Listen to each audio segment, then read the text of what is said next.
Anyone who's ever driven a Panamera will immediately know what we mean when we say it's the sports car in its segment. As designers, of course, our job is to visualize precisely that. And that brings us back to the proportions of the vehicle within this class. The lowest vehicle, the widest vehicle. Small details such as the shoulder above the rear wheels. The fact that the passenger cabin tapers off towards the rear. In other words, all the design elements we know from classical sports cars have been transferred to this vehicle. That immediately produces the visual message, despite the size of the vehicle. I am the sports car in this segment. We had a very clear direction in mind and an idea. We wanted to infuse the car with even more Porsche DNA. In other words, it was to become a little bit flatter and sportier. And the designers already had that in mind when making their first sketches. To me, this meant that I wasn't trying to present the car simply as a saloon, but to take it a step further. It was to be a sports car at the same time. The first generation we created was a vehicle that has lots of character. And we wanted to do the same with its successor, the new Panamera. That's why the line of the roof was settled right from the start. But the clear expectation was that it should be further optimized and improved compared with its predecessor.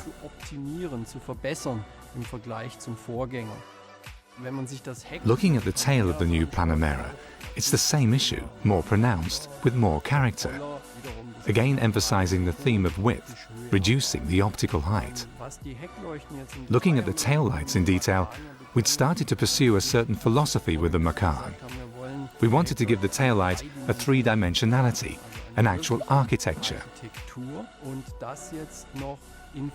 And now we're combining that with the idea that the two outer taillights should blend together and create a home for the Porsche badge.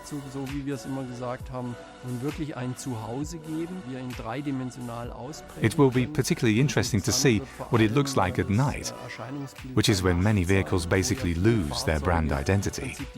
Here, though, it will be completely clear and unmistakable when I'm driving along behind the car at night that it is, first and foremost, a Porsche.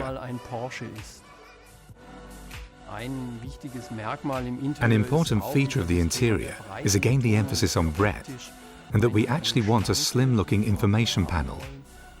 To me personally, the real highlight of this vehicle is the wide screen, which is completely integrated into the surface.